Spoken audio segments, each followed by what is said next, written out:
Buenos días, quiero darle la bienvenida a la segunda jornada del simposio Aprendizajes y retos de la epidemia del siglo XXI.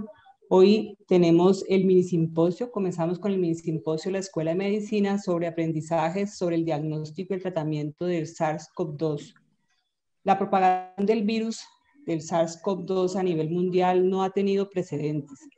Este nuevo coronavirus se ha convertido en un reto para el personal de salud respecto a diagnóstico oportuno, clasificación clínica y principios terapéuticos efectivos para la actual emergencia de la enfermedad. El objetivo del simposio es presentar los principales aprendizajes que han surgido respecto a diagnóstico y tratamiento con la variabilidad de la información y la evolución acelerada de esta pandemia. Entonces tenemos 3 conferencias. Nuestra primera conferencista es la doctora Marisol Badiel, médica con maestría en epidemiología y aspirante a doctorado en educación, egresada todo de la Universidad del Valle. Estudios en la Universidad del Sur de Florida en Estados Unidos en métodos avanzados. Por 19 años vinculada a la Fundación Valle de Lili en la unidad de investigaciones clínicas de la cual fue directora.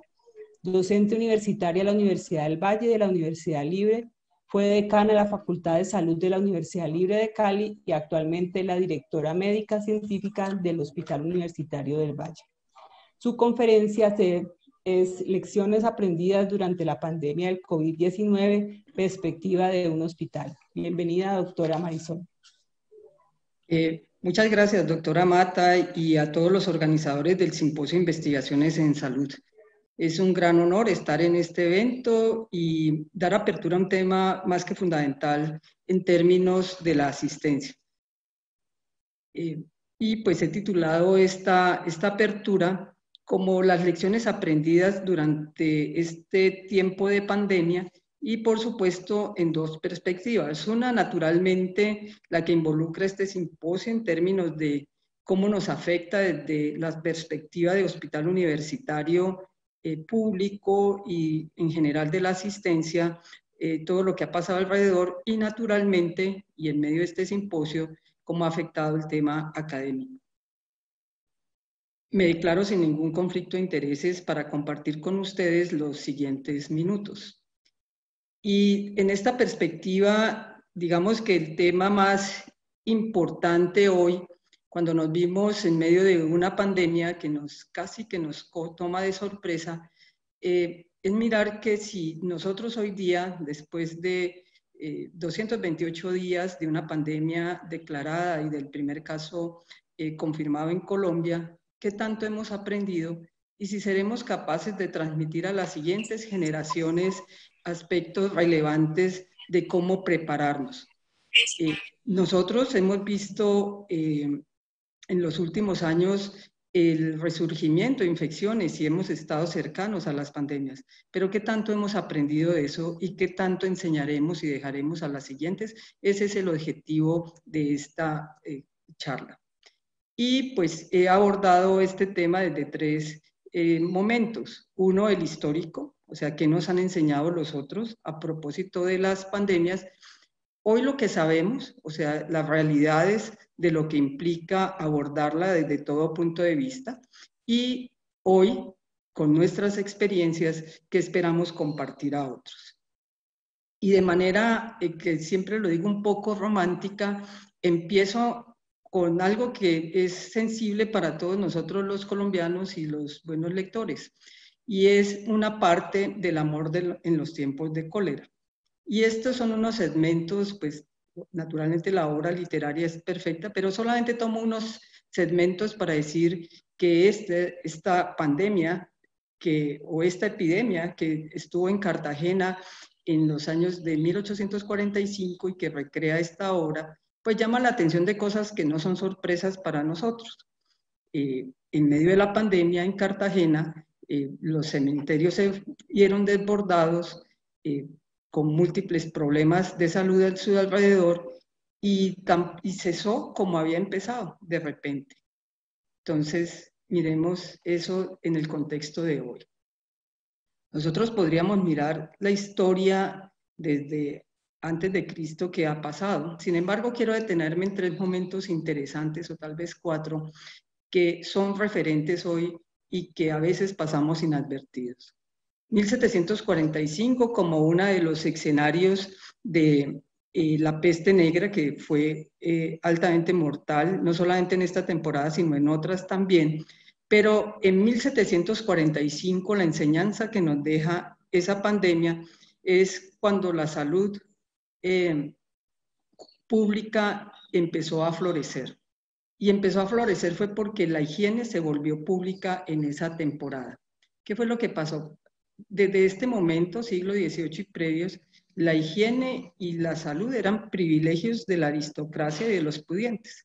Sin embargo, en los albores, en el momento de la epidemia por peste negra, la mortalidad fue extremadamente alta, tal vez de las más grandes reportadas en el universo y ajustadas por la población en ese momento, tal vez la más grande. Una de las medidas que encontraron para prevenir el problema y la mortalidad entre los ricos fue que la higiene, que era ese privilegio de la aristocracia, se volviera pública. Y eso hoy lo traducimos como la salud pública.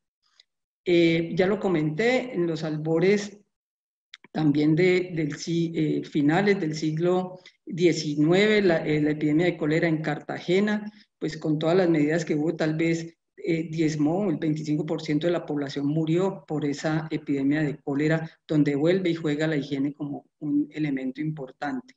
Y posteriormente, probablemente de las epidemias más recordadas, y que hace poco celebrábamos un siglo de esa epidemia, fue la influenza española, que hoy conocemos que fue por una variante del H1N1 que hoy conocemos y que diezmó la población. En ese entonces la población mundial era de cerca de 1.800 millones de habitantes y las cuentas dicen que murieron entre 50 y 100 millones de habitantes por influenza española. Pero lo otro que quiero llamar la atención entre esos finales del siglo XIX y comienzos del siglo XX es el aporte de Semmelweis, que todos lo conocemos, donde vuelve y juega la higiene, el lavado de manos como una herramienta fundamental. Todos conocemos su historia, el tema de la fiebre puerperal, y Semmelweis, como buen observador, pero ante todo como un buen médico, llama la atención en que había algo que pasaba entre las mujeres parturientas y que morían después de sus partos, y él lo identifica y hace en 2 hospitales, crea toda una controversia en la época, no le creen, pero fíjense que cualquier epidemiólogo hubiera sido feliz de ver estas curvas en que las intervenciones, que era solo el lavado de manos después de la atención después de que los estudiantes pasaban de los anfiteatros a la atención de los partos, fue suficiente para disminuir la mortalidad por fiebre puerperal. Sin embargo, no le creyeron y a veces ese escepticismo no nos ayuda.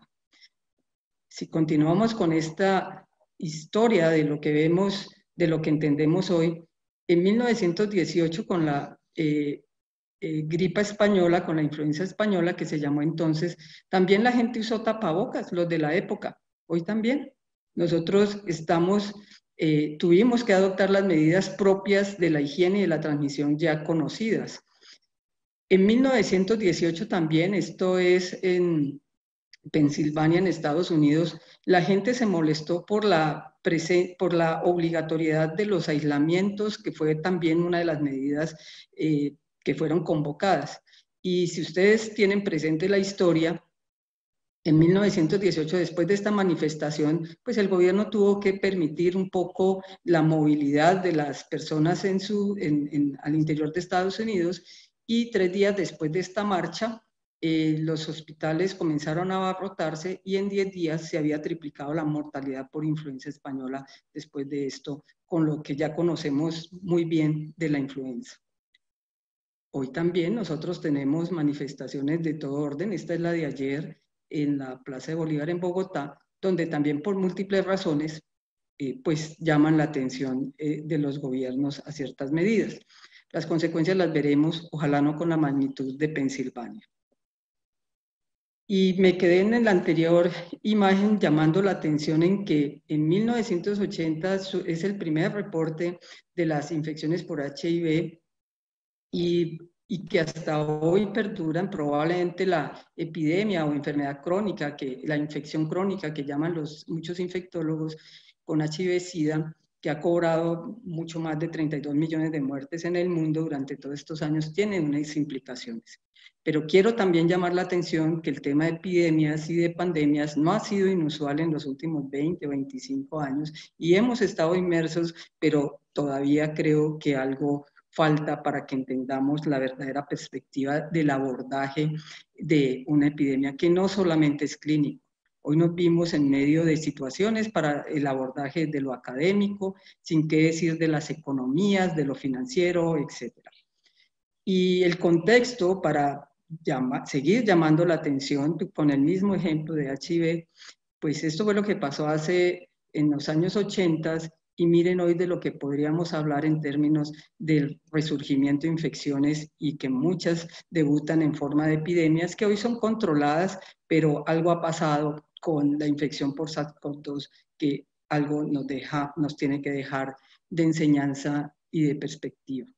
La más reciente, la más cercana, del 2014 al 16, sin duda, la infección por ébola en África, que si bien no fue el problema tanto que se saliera de su perímetro por todas las medidas adoptadas desde diversos órdenes, por supuesto, el trabajo absoluto de la Organización Mundial de Salud en este entonces, pero sí miren la tasa de mortalidad tan alta de la infección que quedó confinada en los países africanos, pero que no dejó de ser problema, con muchas bondades, entre ellas, naturalmente, parte del control, la puesta en escena de una vacuna absolutamente eficiente, que sus desarrollos fueron hechos por la doctora Henao, que es conocida entre nosotros. Y la Organización Mundial de la Salud también llama la atención con esas enseñanzas para futuras generaciones y hubo que mirar este libro muy cercano a lo que pasó en África, ahora mismo al 2020, que es un texto muy interesante donde se integra la investigación clínica y la respuesta a una epidemia y pues contado desde la experiencia del ébola. Puedo sacar algunos apartes de interés. La esencia de la ciencia y de la ética es conducir estudios clínicos y no debe cambiar en tiempos de pandemia. No debe cambiar, es en términos en que los ensayos clínicos aleatorios deben ser éticos, deben ser apropiados, deben ser eficientes, deben ser reproducibles, deben demostrar eficacia y seguridad. En ese mismo orden de ideas, la investigación clínica global debe tener valor científico y social. O sea, nosotros impactamos con los resultados en investigación naturalmente desde el orden social, es la población y la comunidad la que se debe beneficiar. Pero como de allí salen los estudios, pues el respeto y el rigor a respetar a la comunidad del orden ético y por supuesto de la conducción y los medicamentos que se desarrollen y que después se logre mostrar sus beneficios efectivamente sean seguros, sean efectivos y asequibles, por supuesto, al contexto mundial. Cuando nosotros miramos que la investigación y lo que ha pasado en términos de la pandemia, que para cualquiera de nosotros es una vivencia, nosotros ya lo dije, en Colombia llevamos 228 días pensando en pandemia, viviéndola y superando diversos escenarios que juiciosamente y sabiamente a partir del gobierno y su representante de primera manera, el Ministerio de Salud, con sus directrices, llamaron la atención de los cuidados. Y eso se traduce en situaciones como esta. Sin duda, el panorama en términos de mortalidad más sensible ha sido el de Perú. Pero fíjense que cuando uno piensa en una pandemia, piensa que diagnóstico, tratamiento, prevención, sin duda van de la mano de los países que tienen mejores recursos y donde tendrán sus mejores posibilidades de éxito y resultados tanto clínicos como de comunidad y epidemiológicos. Pero fíjense que todos conocemos la situación de Estados Unidos y Estados Unidos en términos de mortalidad supera y de número de casos y de las tasas de incidencia en el país y de prevalencia, supera otras comunidades donde hay menos recursos, menos posibilidades y sin embargo sus resultados no fueron óptimos. El escepticismo, que será una de las cosas que yo llame la atención, y un liderazgo inquieto, no muy sólido, pues lleva de la mano resultados que no son óptimos como los que vemos acá. donde si alguien pensaba que Estados Unidos tendría los mejores estándares de resultados, pues no lo fueron y lo superan países como Japón, que con una población mucho de mayor riesgo por la edad, su mortalidad fue mínima y los controles fueron hechos desde el principio, sí, con muchos recursos. ¿Y qué decir de la India con todas las dificultades que tienen? Está en los primeros 5 países con más casos en el mundo, sin embargo, miren sus resultados en términos de mortalidad, que habla de unas acciones interesantes que comentaré. También es la dinámica del problema a nivel mundial. Y fíjense que nosotros nos inquietamos desde enero y febrero, cuando se comenzó a declarar que había un problema en la China. Esta fue la magnitud del problema en la China. Desde febrero comenzamos a llamar la atención en que había que estar atentos porque un mundo globalizado que se comunica, que viaja de un lado a otro en menos de 12 o 24 horas, podía llevar el problema al mundo, y miren la magnitud del problema en el resto del mundo hasta hoy.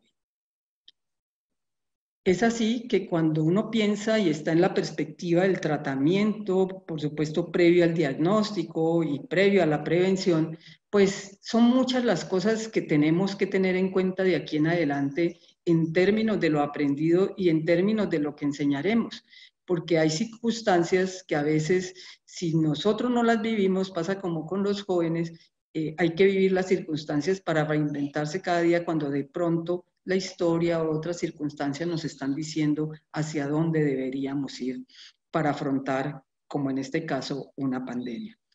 La preparación óptima es multifactorial.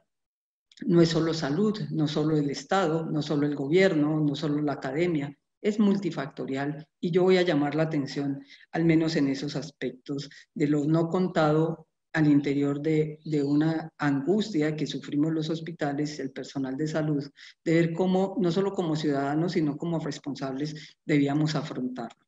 Por supuesto, la vigilancia epidemiológica es de todo orden como la piedra angular dentro de lo que nosotros debemos hacer. Una infraestructura en salud suficiente, acorde con las necesidades. Hoy los hospitales, y por lo menos en lo que representa donde yo estoy en mi posición actual, una infraestructura que pues damos todos gracias a Dios en una plena recuperación en los últimos 3 años de un hospital importante de la región, donde se volvió una punta de lanza fundamental, no solo a la red pública, sino de la atención de pacientes con buenos resultados clínicos a la postre y colaborando en esa respuesta que demanda la población.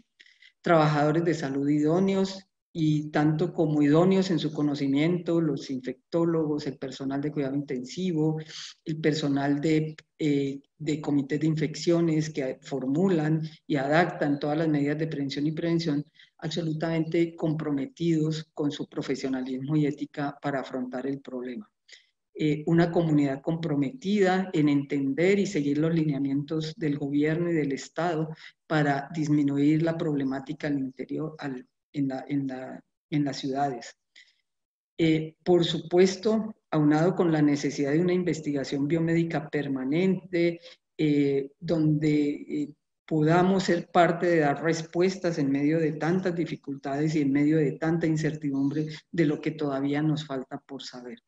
Por supuesto, una capacidad de laboratorio y de recursos en términos del diagnóstico, que para nosotros en particular y en Colombia, pese a las condiciones universales de cómo haber afrontado, tuvimos una respuesta y hoy podemos dar cuenta de resultados positivos. Y por supuesto, estamos inmersos en un mundo comunicado de diversos medios, multimedia, teléfonos, computadores, internet, etcétera, que tenemos que verlos como un facilitador, aunque muchas veces las noticias falsas y las malas apreciaciones también nos pueden hacer daño. De ahí que tenemos que comunicar adecuadamente.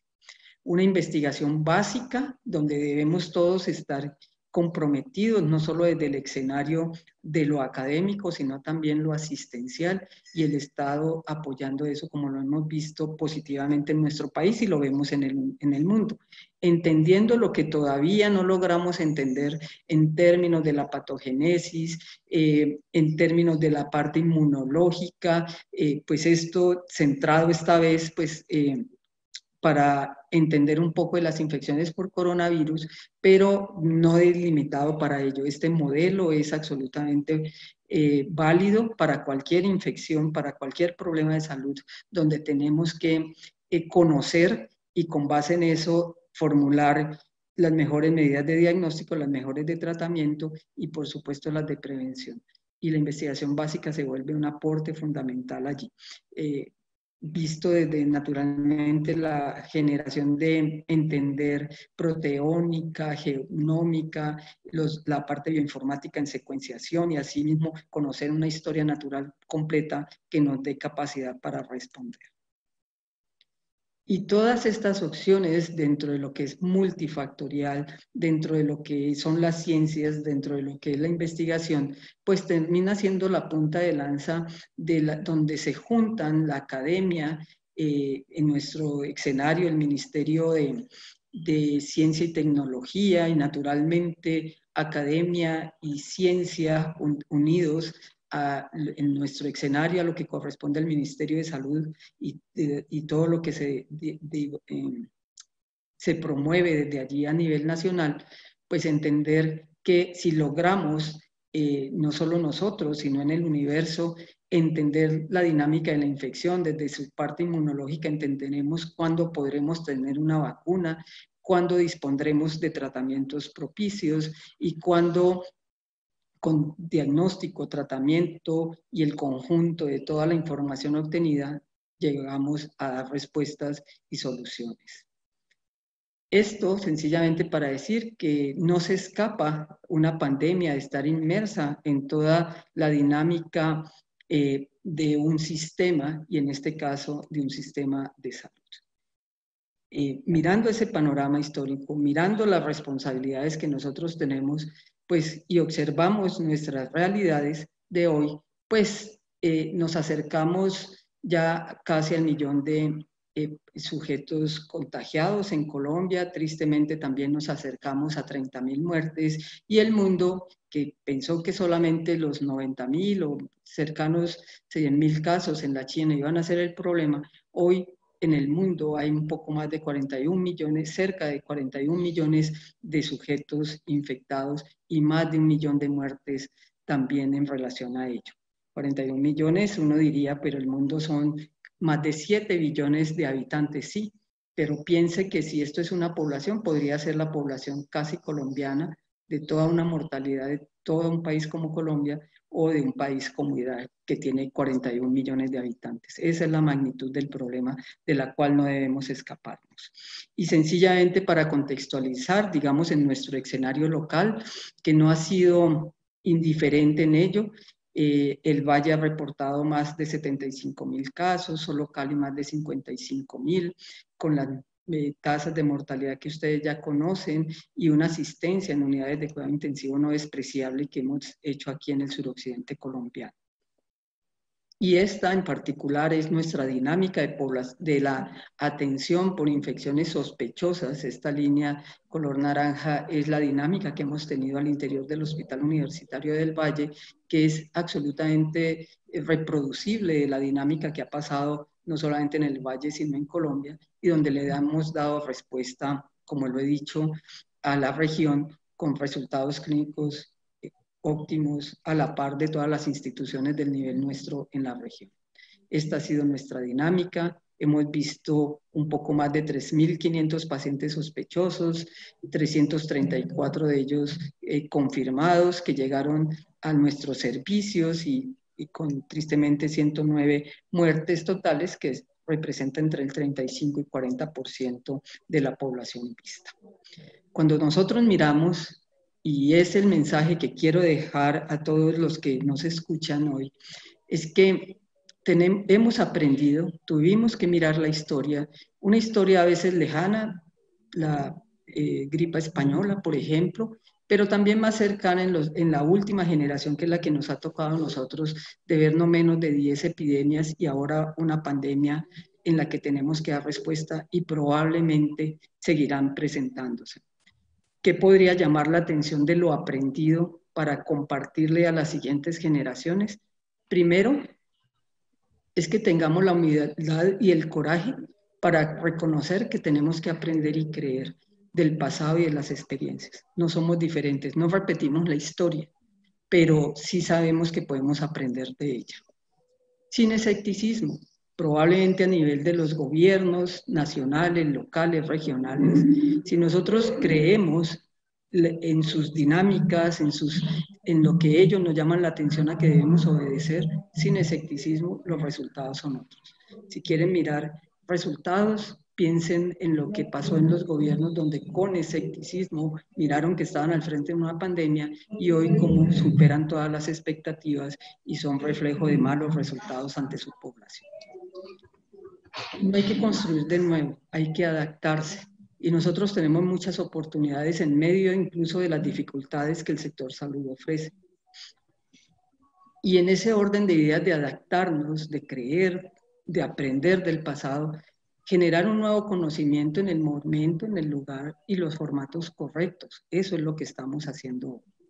No negarnos la gran oportunidad que tenemos de innovar, de cómo podemos generar nuevos resultados con impacto en nuestra comunidad y en nuestros servicios, permitiéndonos innovar con claridad, con seriedad y con ética.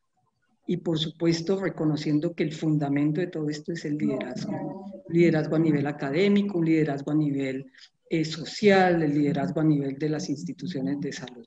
No hay otra manera de superar los problemas sino con ello. Y a propósito del tema académico, tuvimos que reinventarnos también y adaptarnos. Y la siguiente pregunta que nos formulamos como educadores es cómo estamos educando a nuestros estudiantes para que afronten también las posibilidades de una pandemia que cada vez se vuelven más cercanas a nosotros. Con el mismo romanticismo que empecé, quiero también volver a llamar la atención en una frase más de El amor en los tiempos de cólera, de nuestro laureado García Márquez. En una frase allá dice que todo pasó, que el amor en los tiempos del cólera todo pasó, pero el amor seguía allí. Y yo les podría decir que la vida en los tiempos del cólera, en los tiempos del COVID-19 también pasó, pero la vida seguía allí, la academia seguía allí y el respeto por lo que nosotros hacemos desde el orden de lo asistencial, de la educación y de la necesidad de responder a la comunidad también sigue aquí. Muchas gracias por escucharme y por compartir estos momentos. Muchas gracias, doctora Mata. Muchas gracias, doctora Marisol. Excelente conferencia. Pasamos a la segunda conferencia del día de hoy en el minisimposio de la Escuela de Medicina, que va a estar acá del doctor Carlos Arturo Álvarez Moreno, médico internista, infectólogo de la Universidad Nacional de Colombia, con una maestría en epidemiología clínica de la Universidad Javeriana de Bogotá, un doctorado en ciencias biológicas de la Universidad de Nates, profesor titular de la Universidad Nacional de Colombia y coordinador nacional sobre estudios COVID-19 de la Organización Mundial de la Salud, asesor también de la presidencia en todos los temas relacionados con esta pandemia. El tema que nos va a dar el día de hoy el doctor es cómo vamos en Colombia con la infección por COVID-19. Bienvenido, doctor, al simposio y muchas gracias por su participación.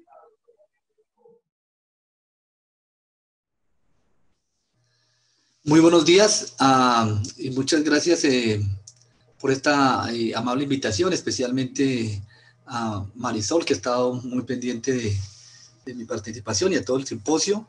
Realmente es un placer y un honor estar aquí con ustedes en este ya el 21 número bueno, llevamos un número importante de eventos que se han realizado de forma continua, y eso es una labor supremamente importante. Entrando a la materia, básicamente quiero hacer como tres partes en lo que estaba, lo que se ha hecho y lo que se nos espera.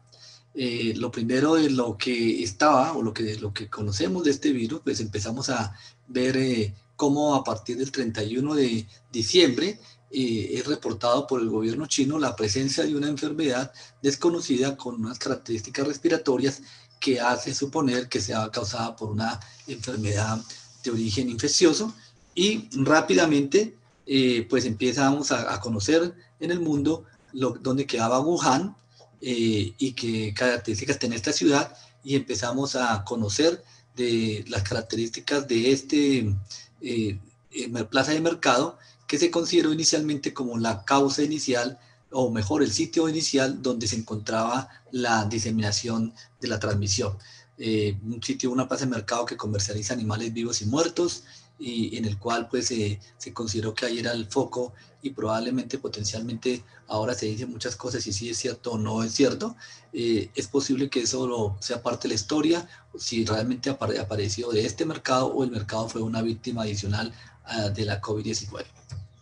Lo que sabemos sí ya con certeza es que rápidamente, 10 o 11 días después de la descripción del brote, sabemos que el causante de ese brote es un virus de tipo coronavirus, y coronavirus por las características que ustedes ven aquí en la diapositiva, en el cual es un virus que tiene unas cadenas de ARN, una membrana lipídica que lo envuelve y unas proteínas que sobresalen en forma de espiga que le dan esa característica de corona, por eso se hablan de la familia de los coronavirus. También tenemos en cuenta que este virus está causando una tasa de reproducción que se llama R0, que varía entre 1.4 a 3.3, y ustedes ven aquí en la diapositiva cómo este número sí es alto o bajo cuando se compara con otros enfermedades infecciosas como el virus del Zika, sarampión, ébola, para poner algunos en contexto. Y esto no es otra cosa que una persona puede contagiar a dos dependiendo de las características de la transmisión y la periodo de incubación del virus. También ya conocemos hoy algunas características de la tasa de letalidad. Sin embargo, no conocemos la verdadera tasa de letalidad. ¿Y qué quiero decir con esto? Conocemos la tasa de letalidad aparente, o lo que se llama en inglés el CRF, el Case Rate Fatality, porque nosotros no conocemos el detalle de todos los casos sospechosos asintomáticos, los contactos en seguimiento y los posibles infectados asintomáticos o sin identificar, si no conocemos aquí solamente algunos números de esta pirámide, solo a manera de ejemplo, de lo que son los casos de muerte y los casos severos y los casos leves a moderados confirmados. Y eso hace que esa tasa de letalidad varía dependiendo de la capacidad que se tenga en un momento dado de detectar casos sospechosos y contactos en seguimiento. Por ahora tenemos una tasa que puede variar entre 3 al 5%, dependiendo de algunas características, pero probablemente más adelante podemos saber con certeza cuál es esa tasa de letalidad. Lo que sí sabemos con certeza en este momento de la pandemia es que esto que empezó a aparecer en China, que estaba relacionado con una de las condiciones más importantes que se ha mantenido en el tiempo, que es la tasa de mortalidad por grupos de edad, pues efectivamente sí es marcado cuando vemos estas diferencias entre el grupo de 50 a 59 años y cómo se va subiendo de forma supremamente importante, casi uno diría que exponencial, a medida que la edad aumenta. Es decir, un factor de riesgo primordial en esta enfermedad justamente es la edad. También tenemos un punto importante, y es conocer que esto que veíamos en China se mantiene en Colombia. Ven ustedes cómo la situación cuando miramos los datos de Colombia, en el cual ustedes pueden ver acá con respecto al número de casos confirmados, en el cual el número de casos confirmados se concentra en la población entre 20 a los 40 años, o a los 50 años, como ven en la diapositiva. Sin embargo, cuando vemos las personas fallecidas, pues definitivamente se comporta igual a lo que les mostraba en la diapositiva anterior de lo que ocurre en China. Es decir, 50-59 y por encima de 60 empieza a ser bien importante. Lo otro que también es claro es algo que se ha mantenido, probablemente algunas proporciones pueden variar a esta también inicial diapositiva de los primeros casos de China, en el cual mostraba que el 80% de las personas que se contagian tienen síntomas leves o moderados, un 14% severo, un 6% crítico, y de estos casos severos y críticos, más o menos como les decía hace un momento, la tasa de letalidad aparente es del 2 a 3%. Es posible que en este momento, con lo que ha pasado, haya cambiado. Es posible que no sea un 80, sino sea un 85%, y aquí sea un 10%, pero al final tiene una relación importante la que quiero resaltar, en que podemos tener un grupo de personas básicamente que van a ser la mayoría síntomas leves, algunos síntomas moderados y un porcentaje que puede ser 3% de pacientes que hacen un cuadro severo o crítico, como ustedes lo han visto en el Hospital Universitario del Valle. Asimismo, podríamos decir que este siglo, el siglo XXI, pareciera ser el siglo de los coronavirus, porque cada década tenemos un coronavirus diferente. El virus del SARS-CoV en el 2002-2003, que logró llevar a una mortalidad del 11%, en el cual ustedes ven que el virus a partir de murciélagos pasa por el gato de chiveta y logra infectar al ser humano, y también el otro hito importante hace la transmisión de humano a humano, con una mortalidad o una tasa de letalidad que estaría cerca del 11%. Luego venimos una década después, en el 2012-2013, igual a partir de murciélagos salta el dromedario y del dromedario al hombre y se hace la transmisión de humano a humano con una tasa de letalidad que está más o menos cerca al 30%, probablemente entre el 28 al 34%, dependiendo de donde leamos las series. Y finalmente, como les decía, que no sabemos todavía el detalle de la tasa de letalidad, pero que podría oscilar entre el 0.6 en la población joven hasta más del 4% en la población por encima de los 60 años. También sabemos con certeza que es un virus respiratorio. Eso, cuando hablamos de virus respiratorio, recordemos que no significa que sea un virus que produzca solamente síntomas respiratorios, sino que su forma de transmisión es por vía respiratoria. Y en este escenario está claro que este virus se transmite principalmente por gotitas de más de 5 micras, cuando la persona que expulsa las gotitas y hay una persona susceptible cerca de una distancia prudencial, que en este caso se considera menos de 1 metro, menos de 2 metros. En realidad podríamos decir que justamente cuando es mayor de 2 metros la probabilidad es extremadamente baja que ocurra para esta forma de transmisión, que es la más importante, la forma de microgotitas. También sabemos que hay otras formas adicionales que pueden hacerse, como una forma indirecta, cuando se hace a partir de tocar mucosas contaminadas y llevártelas a las manos o en la piel, donde puede permanecer, como recientemente sale publicado, hasta 9 horas, y de ahí llevar a algunas superficies que pueden ser como las que ustedes ven o trato de mostrar en la diapositiva, pero que en este escenario podría estar en un tiempo tan corto como 3 horas a un tiempo tan largo como 9 días, que esto básicamente va a depender de algunas condiciones de temperatura, humedad y el tipo del material. Y así de una forma indirecta llegar a una persona susceptible. La otra forma que ha tenido mucha publicidad es la forma de aerosoles, que probablemente cuando se hacen ciertas actividades en el día a día que produzcan aerosoles, como se sabe ahora, cantar, gritar, que puedan generar, y de distancia o hay una imposibilidad de que estos aerosoles se dispersen, es decir, que también el inóculo se diluya, sino que por el contrario se concentre, va a permitir que estas partículas de aerosoles podrían infectar a más de 2 metros de distancia, potencialmente en estos espacios cerrados, poco ventilados, que es de otra manera cuando toma importancia el papel de los aerosoles. Y en la práctica hospitalaria, pues claramente hay unas actividades adicionales en los cuales el hecho de tener actividades como la intubación, procedimientos en salas de cirugía, etcétera, etcétera, podría también aumentar el riesgo de las formas de transmisión por aerosoles.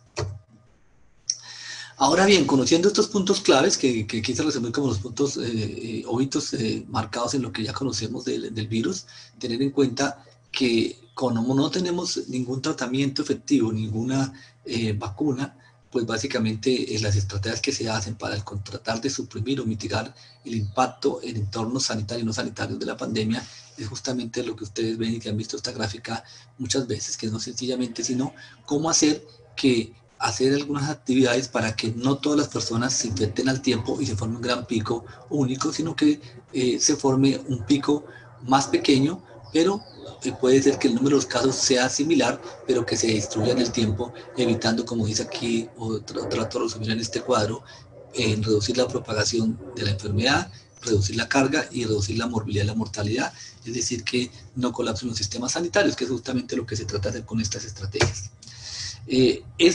¿Cómo hacerlo? Pues lo han hecho de diferentes maneras en los diferentes países a medida que ha pasado la pandemia o que la pandemia está haciendo su curva epidémica en cada uno de los países. Y en ese escenario ustedes pueden ver que estas medidas que se han venido tomando como políticas gubernamentales son diferentes dependiendo las condiciones que acabo de decir.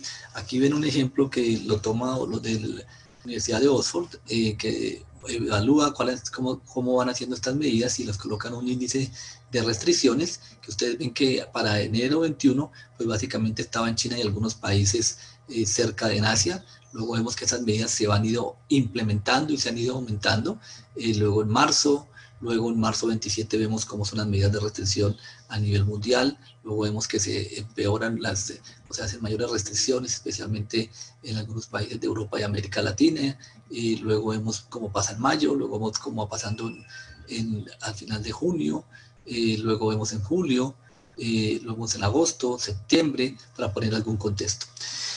Y específicamente uno siempre dice estas medidas, hemos escuchado comentarios en que Colombia ha tenido las medidas de restricción, una cuarentena más larga, que otros países han tenido medidas de supresión que ha funcionado.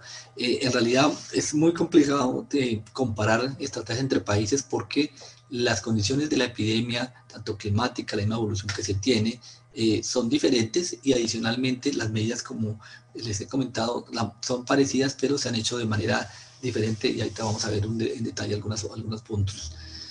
Lo que sí es importante es que independiente de las medidas que se han tomado, como daba la doctora Marisol, pues básicamente pues tenemos 41 millones con 1.132.000 personas fallecidas confirmadas, y esto pues probablemente sabemos que pueden ser multiplicados por 8, por 10 estos números, sobre todo el número de casos, probablemente no el número de personas fallecidas, aunque los excesos de mortalidad sí pueden aumentar.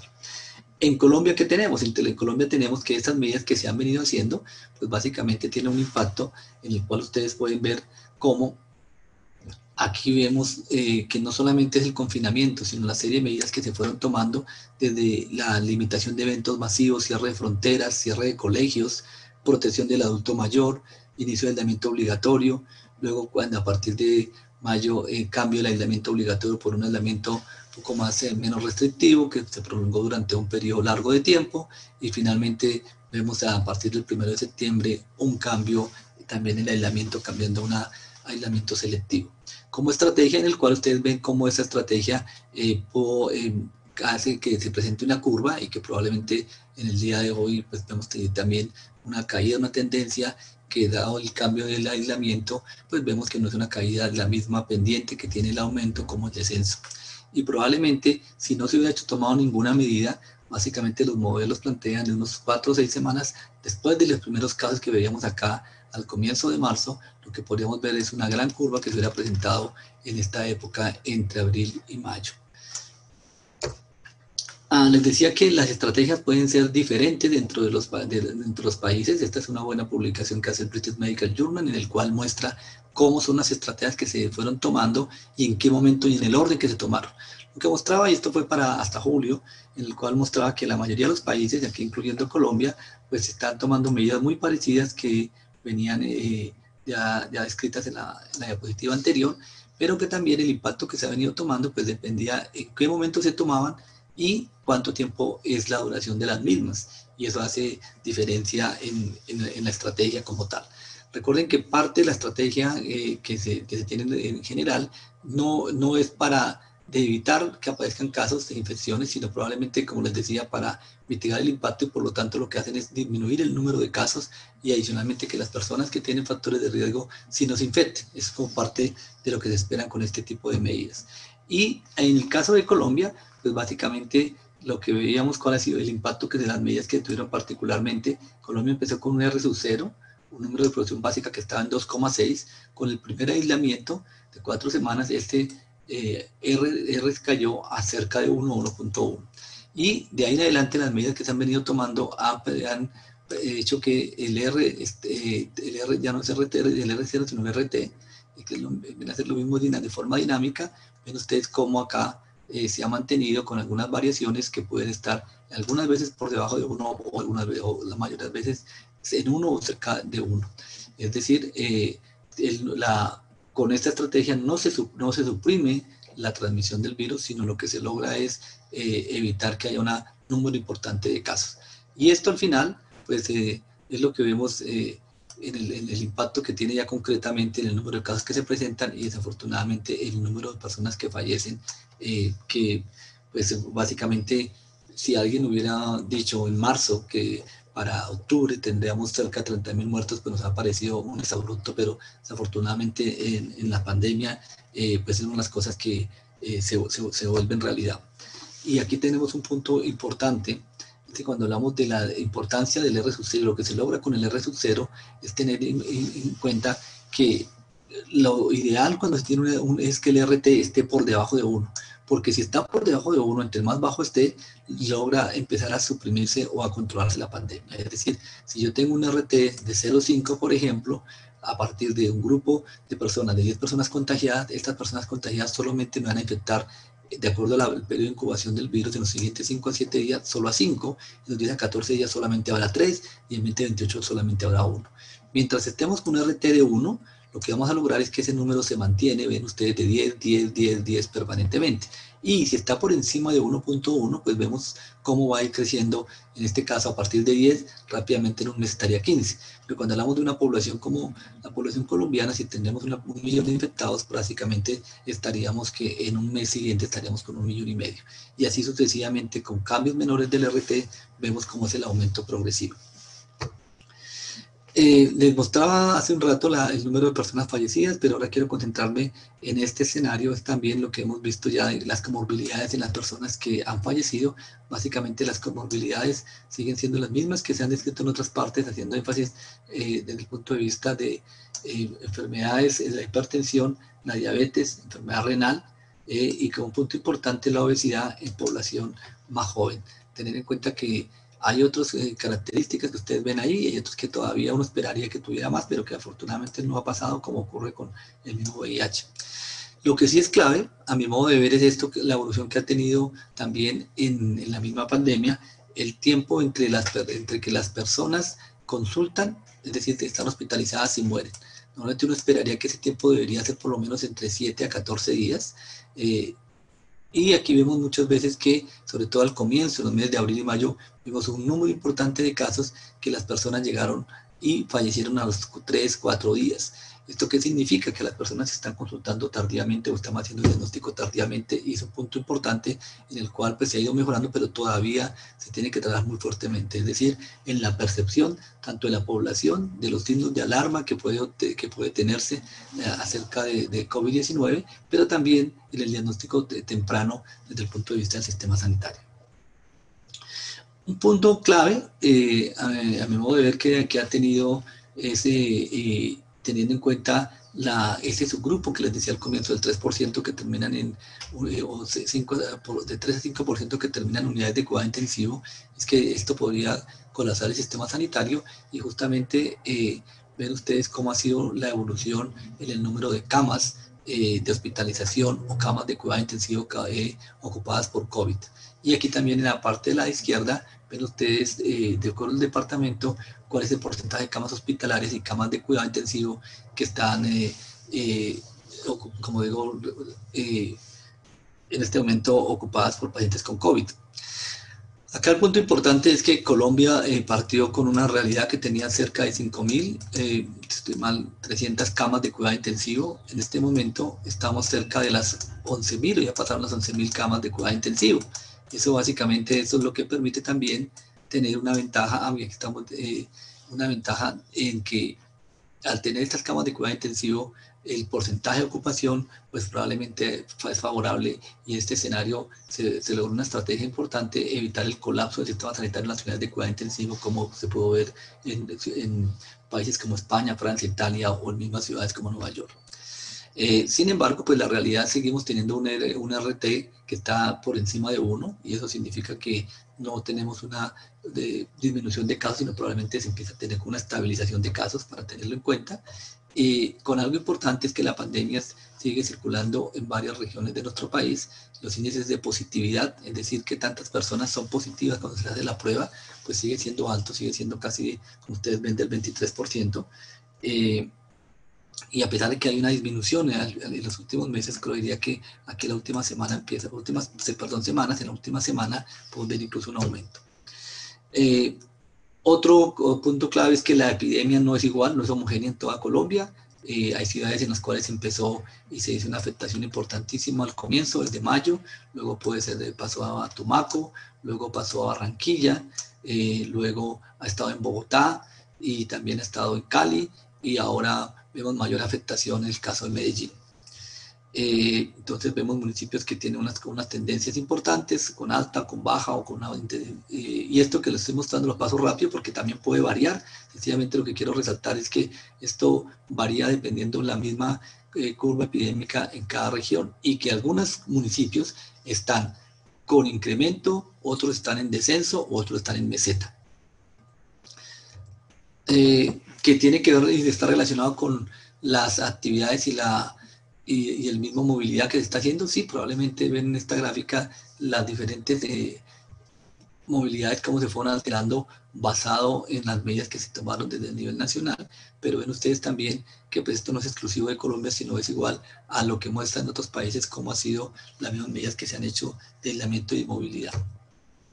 Este es un dato bien interesante, que es hecho por un modelamiento que hace la Universidad del Rosario, en el cual muestran cómo es la movilidad. Pues aquí parten cómo era en febrero, y luego cómo a medida que se han tomado las medidas han venido cayendo, luego a medida que pasa el tiempo las medidas y la movilidad va aumentando, y al mismo tiempo también a medida que aumenta el número de la movilidad también vemos que afortunadamente aumenta el número de casos.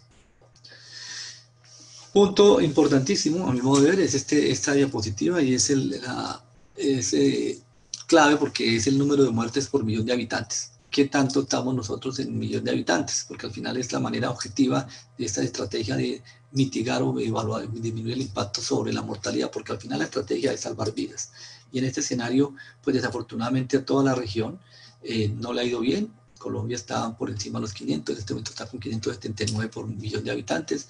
Pues si se compara con países como Perú, Brasil, México, mismo Estados Unidos o países de Europa Occidental, incluyendo Suecia, Inglaterra, Francia, Italia, España, pues estamos más bajo que estos países que están por entre 600 a 1000, y probablemente en la región todavía nos supera en menos muertes Argentina, pero desafortunadamente pues las cosas también van cambiando para estos países.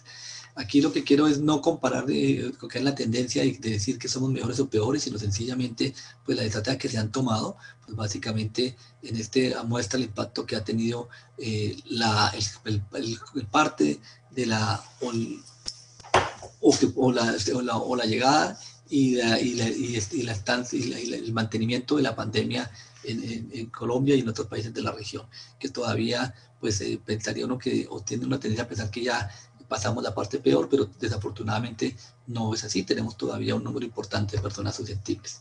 Esta es la tasa de mortalidad por regiones, en el cual vemos algunas regiones más afectadas que otras. Y otro punto importante que ha tenido Colombia es el número de pruebas que se han hecho, en el cual Colombia, pues con Chile son los países con mayor número de pruebas, y es importante porque eso nos está mostrando también que al comparar el número de personas o casos confirmados, pues probablemente estamos por encima, pero también el punto favorable es que cuando miramos la tasa de letalidad aparente, pues debe estar más bajo que otros países, porque justamente se diluye el número de casos confirmados sobre el número de muertes. Eso tiene, no en la anterior diapositiva, sino en general cuando se mira el número de la tasa de letalidad, que se hace como un indicador también de resultados. Rápidamente, medicamentos desafortunadamente no hay medicamentos que puedan ser útiles. Aquí vemos algunos de los medicamentos, incluyendo Remdesivir, hidroxicloroquina, interferón, lopinavir, que no han mostrado utilidad para la mortalidad. Probablemente la excepción es la dexametasona, que ha sido útil en pacientes que necesiten soporte ventilatorio como una de las estrategias que realmente pueden funcionar. Y rápidamente, en los 2 o 3 minutos que me quedan, quiero pasar a lo que nos espera. Pues básicamente sabemos que empezamos con una epidemia en la cual teníamos muy pocas personas infectadas sintomáticas y asintomáticas que puedan transmitir, y un gran número de personas susceptibles. Luego hemos visto que pasamos o migramos a una situación en la cual tenemos personas recuperadas, pero seguimos teniendo un número importante de infectados y de personas susceptibles, que probablemente es el momento en el que nos encontremos. Y lo que se habla de la famosa inmunidad de rebaño, una fase pospandémica, es cuando tengamos muchas personas recuperadas, algunas personas susceptibles y pocas personas que estén contagiadas. Ese escenario, pues diríamos que ya no es un problema de salud pública, no es que el virus haya ido, no es que SARS-CoV-2 desaparezca, sino sencillamente no es un problema sanitario. estrategias en las cuales se ha apostado fuertemente. Acaba de salir el decreto el 19 de octubre, 1374, en el cual se actualiza la estrategia PRAS. La estrategia no es otra cosa que detectar tempranamente las personas que tienen síntomas o hacer el rastreo de sus posibles contactos y también hacer ese aislamiento selectivo y sostenible para esas personas que tuvieron contacto para evitar que haya una propagación o una expansión de la epidemia. Eso es básicamente pues, la estrategia en la cual pues ahora se apuesta como país. Algo bien importante, alguien diría, ¿por qué no se ha hecho esta estrategia desde el comienzo? Si era la estrategia que hicieron en Asia, en Corea del Sur, ¿y por qué no lo tenía? Porque desafortunadamente la misma estrategia de tener pruebas suficientes para poderlo hacer, personal capacitado y capacidad, pues se ha hecho una limitación que han tenido los países de América Latina, incluyendo Colombia. Tenemos problemas de la reinfección, solamente 2 palabras, la reinfección es posible, no pareciera que fuera un problema de salud pública, pero hay que tenerlo en el radar. Hasta el momento se han reportado 10 casos y entre los 40 millones de personas contagiadas. Entonces pareciera que no es un problema, pero no hay que minimizarlo. Y al final, ¿de qué depende la curva que siga presentando el país? Pues básicamente va a depender del autocuidado, de las acciones colectivas locales en el barrio o en ambientes específicos de trabajo, universidad o hospital, más los lineamientos que pone el gobierno. Y recordemos que el autocuidado no es otra cosa que estas 3 reglas: lavado de manos, uso de tapabocas y distanciamiento físico. No quiero entrar en detalle porque me acaba el tiempo. Tener en cuenta que a estas hay áreas de mayor o menor riesgo y es importantísimo para todos los que trabajamos en salud a ayudar a expandir estos conceptos y que se gestione el riesgo realmente donde hay mayor o menor riesgo para poder ser enfáticos en el cumplimiento de las medidas. Dependiendo de esto que se esté planteando, pues vamos a tener diferentes escenarios. Esto es solamente un escenario, un modelamiento para Bogotá, en el cual, pues dependiendo si se hace el cumplimiento un 70%, se plantea este escenario 1. Si el cumplimiento es solo el 60%, se plantea el escenario 2. Si el cumplimiento es del 80%, se plantea un escenario 3. Y si no se hace nada, el escenario 4. Básicamente, por ejemplo, en este caso Bogotá se está comportando más como un escenario 3, en el cual pues en este momento el número de camas de cuidado intensivo no supera las 1000. Si vean la diferencia, un pequeño porcentaje en el cambio de comportamiento, pues tiene un impacto importante en el número de casos de hospitalización y de cuidado intensivo. Finalmente, vacunas. Este es la trazabilidad de las vacunas que se están haciendo. 11 vacunas en fase 3, algunas van a salir resultados a partir de la primera semana de noviembre y esperaríamos que algunas de estas por lo menos tuvieran una eficacia por encima del 50% que pudieran ser utilizadas. También conocer cuántas personas realmente ya se contagiaron, qué tanta es la relación de los casos que tenemos diagnosticados y qué tanto es el impacto realmente de la epidemia en esta primera curva en el país. Para esto lo podemos hacer con estudios de seroprevalencia. Tenemos limitaciones porque los anticuerpos no responden adecuadamente en todas las personas. Las personas leves, las personas que hacen síntomas leves probablemente también presentan poca cantidad de anticuerpos o concentración de anticuerpos. Eso limita los estudios de seroprevalencia, pero a pesar de esto, pues básicamente cuando tengamos un estudio de seroprevalencia podríamos plantear realmente qué tanto estamos de llegar a esa famosa efecto rebaño de inmunidad.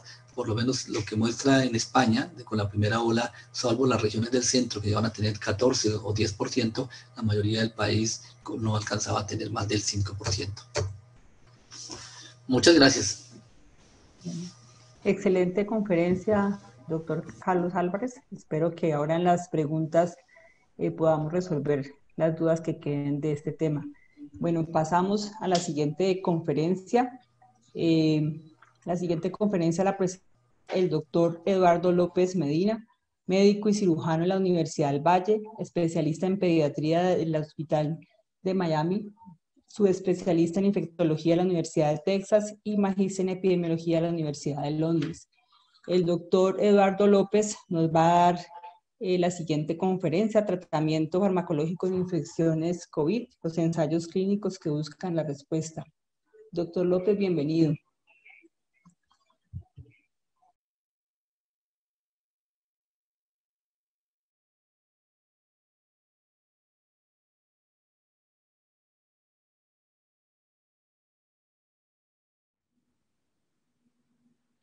Bueno, buenos días. Muchas gracias a ustedes por la invitación, a la Universidad del Valle, por organizar este simposio de investigaciones en salud. Gracias a todos los que están conectados y a los conferencistas previos por dos magníficas presentaciones muy útiles, realmente muy educativas.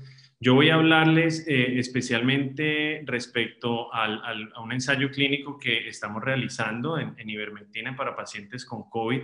Ese va a ser como el foco de la presentación. Yo voy digamos, el contenido en los próximos minutos es hablar algo con respecto a los datos actuales de COVID. El doctor Carlos ya lo mencionó muy profundamente, entonces yo voy a pasar rápidamente por esta parte y vamos a hablar por qué quisimos hacer este ensayo clínico, cómo lo estamos haciendo. Resultados preliminares realmente aún tenemos muy poca información, obviamente el ciego se mantiene.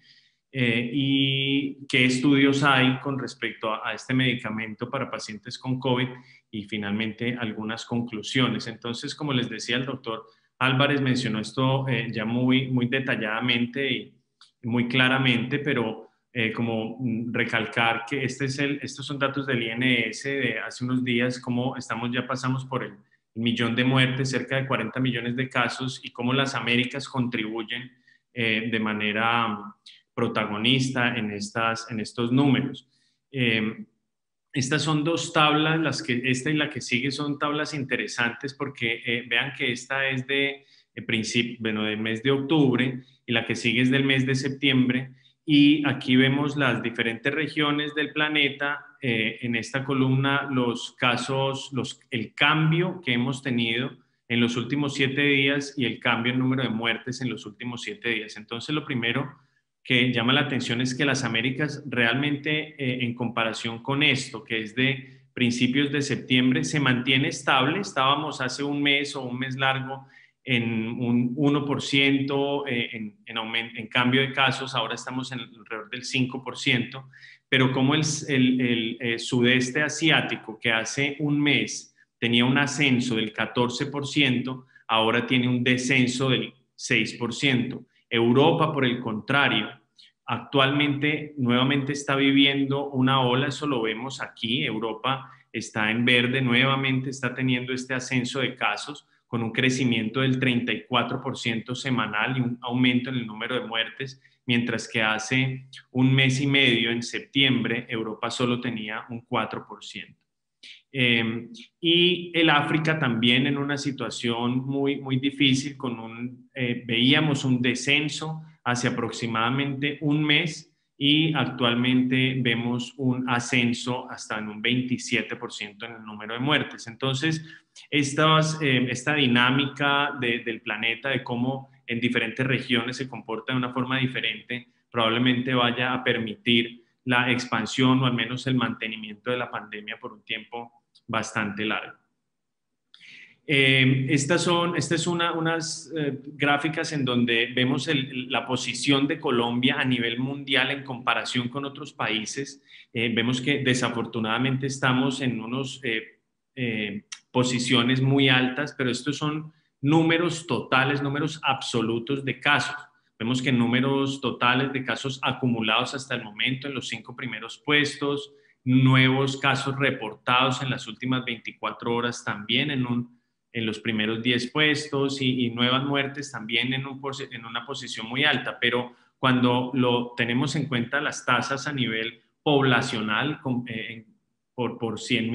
millón de habitantes, vemos que la situación, digamos, a nivel global en comparación con otros países, no ocupamos uno de los principales puestos, así que es como una forma de ver el vaso medio lleno, de nuevo, en comparación con otros países de incluso mucho mayores ingresos que el nuestro. Bueno, muy bien. Entonces, la justificación del ensayo clínico, pues en parte es esa que veíamos, ¿no? Una emergencia de salud pública a nivel mundial y pues este cambio en la economía, cambios sociales, realmente problemas muy profundos y muy dramáticos. Entonces, a principios de marzo sale esta investigación en donde, bueno, el título tiende a confundir, mucha gente interpreta que la ivermectina fue aprobada por la FDA y que inhibe la replicación del SARS-CoV-2. Realmente, simplemente el título dice que la ivermectina la inhibe, no tiene nada que ver lo de la FDA, eso lo debieron haber omitido porque presta para confusiones, pero lo que ellos demuestran es que al añadir a cultivo 5 micromoles de ivermectina a células en cultivo, tanto el virus que está asociado a la célula como el virus que está distante de la célula, separado de la célula en el sobrenadante, hay una reducción rápida en 48 horas, una reducción de 5.000 veces el RNA viral. La ivermectina en otros estudios previos, tanto en Zika, en fiebre amarilla, en dengue, en VIH, ha mostrado algún efecto antiviral. Nunca en humanos, pero sí efectos antivirales pues muy intrigantes en estudios de ciencias básicas. Entonces, por eso estos investigadores quisieron evaluarlo también para SARS-CoV-2 y esta es otra gráfica que muestra cómo evaluando diferentes genes con una PCR, con un target diferente, hay una reducción del RNA viral. El mecanismo de acción de lo que proponen esos autores es que la forma en la que ocurre uno de los mecanismos de acción patogénica del virus es entrando al núcleo a través de este dímero de importina alfa beta B1. Cuando está en el núcleo, este dímero se disocia y permite que la proteína del coronavirus ejerza una acción reduzca la acción antiviral de la célula.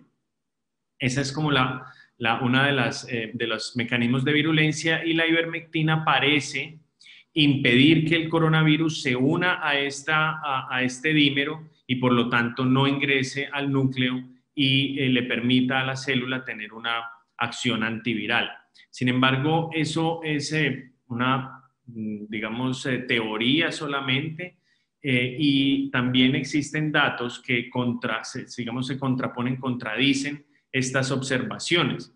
Esta es una información en donde los autores predicen que la cantidad de medicamento que se va a conseguir en el tejido pulmonar es insuficiente independiente de la dosis que se use, a no ser que se utilicen dosis supremamente altas y tóxicas. La línea punteada roja es la concentración que se necesita, la concentración tisular que se necesita para alcanzar un efecto antiviral y miren cómo diferentes dosis, tanto de droga libre como de droga total, a 200 microgramos por kilo, 120, diferentes dosis no van a alcanzar ese umbral necesario. Entonces, pues esa duda estaba ahí, estaba presente. Nosotros, teniendo eso en cuenta, realmente no quisimos perseguir mucho la idea de hacer un ensayo clínico, nos parecía algo interesante para observar a ver qué pasaba, eso estábamos por ahí en los meses de marzo,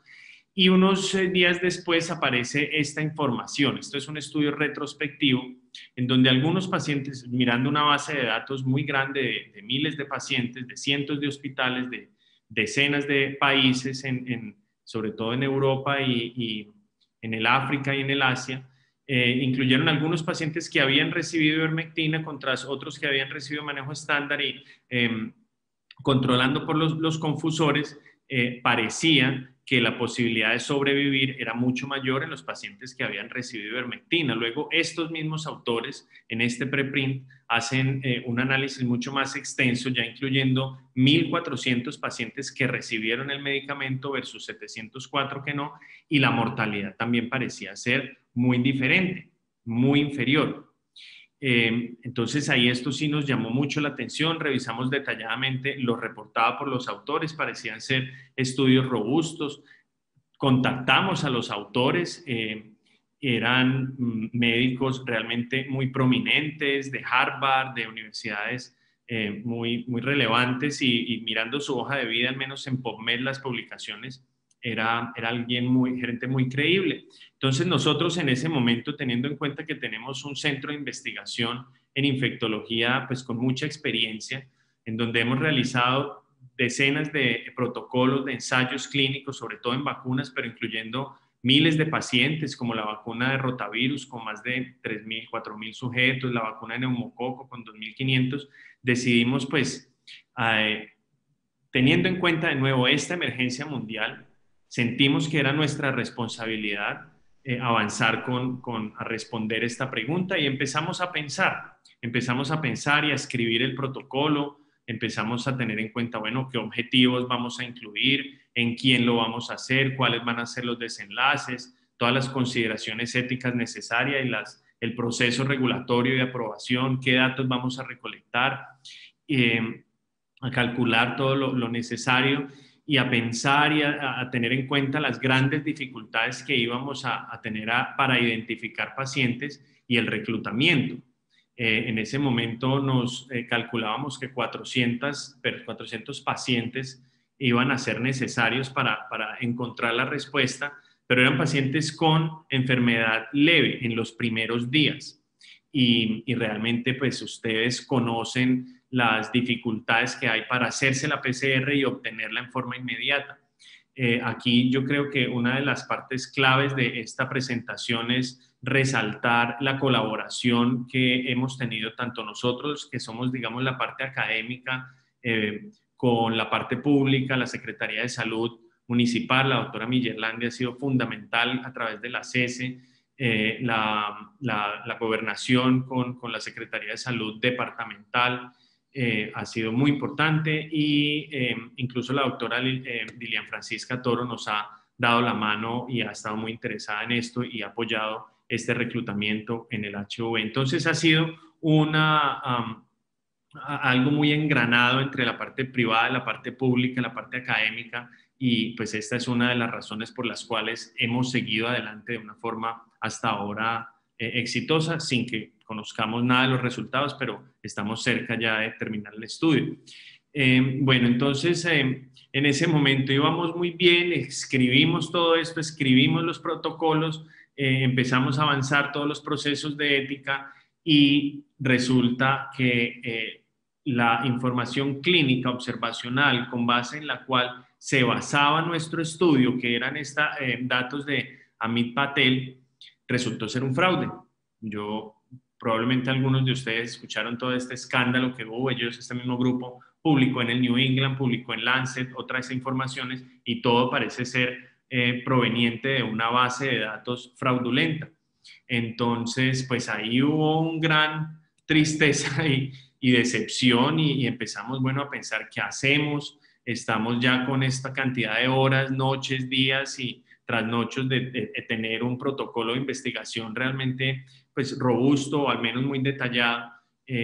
Entonces pues casi que abandonamos la idea en ese momento. Sin embargo, empezamos a notar que en otros países se avalaba y se estimulaba y se impulsaba el uso de ivermectina para pacientes con COVID desde el punto de vista gubernamental, en guías. El Ministerio de Salud en Bolivia aprobaba el medicamento, en Perú también estimulaban esta práctica, en guías de muchos países, de muchas ciudades, guías oficiales de diferentes instituciones incluían la ivermectina como tratamiento.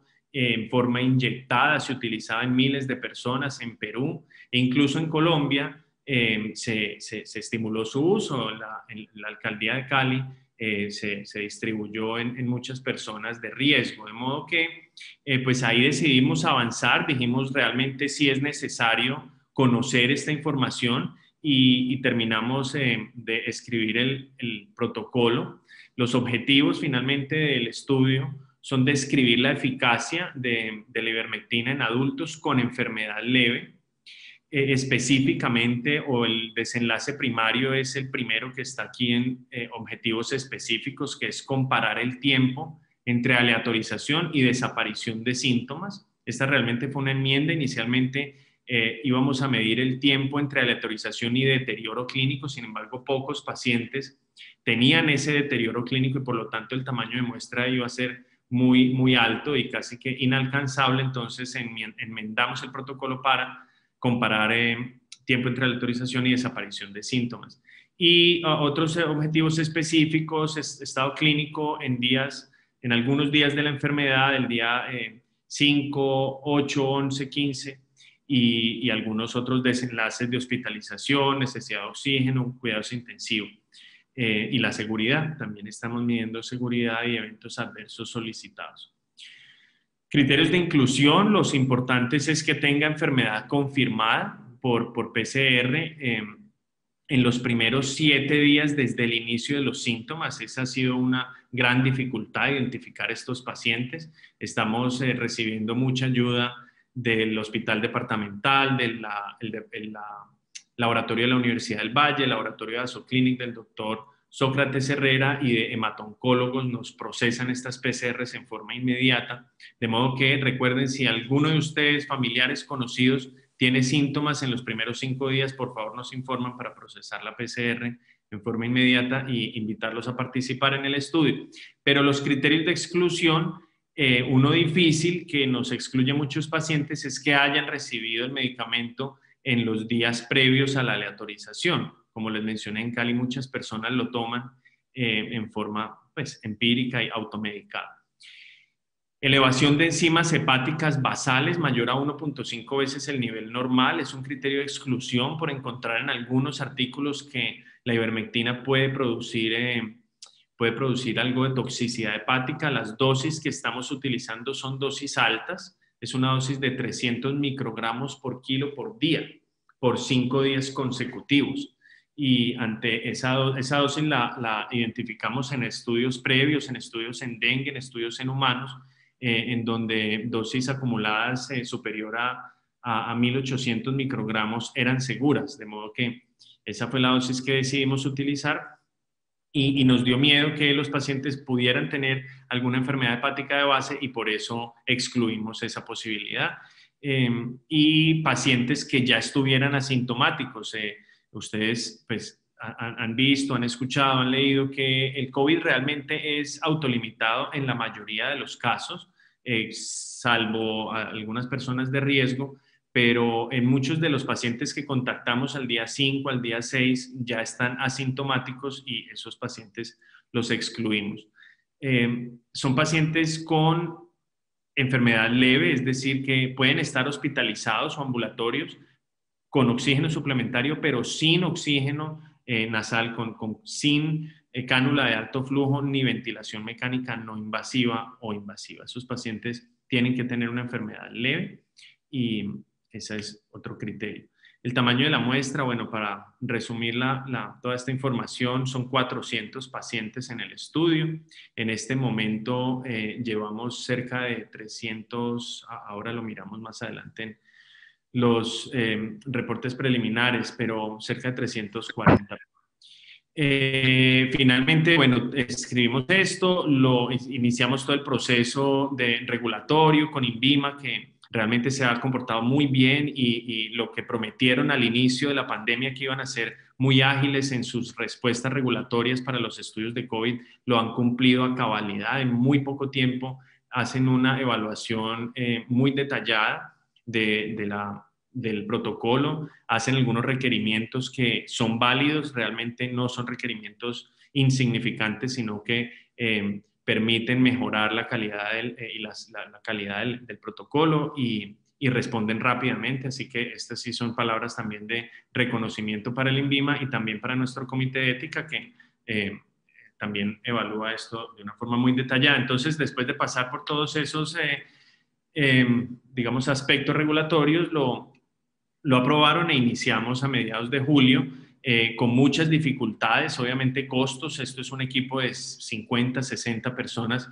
trabajando en esto sin descanso. El reclutamiento, como les comenté, la identificación del paciente y la realización de la PCR en forma temprana, tener los insumos y los elementos de protección personal. Las enfermeras, es difícil encontrar una enfermera que quiera participar. El grupo que tenemos, me le quito el sombrero porque es gente muy trabajadora que está dispuesta, sin pensarlo 2 veces, a interactuar con estos pacientes con los elementos de protección personal necesarios, así como debe ser, obviamente, cero, pues no hay que discriminar, ni mucho menos personas con COVID.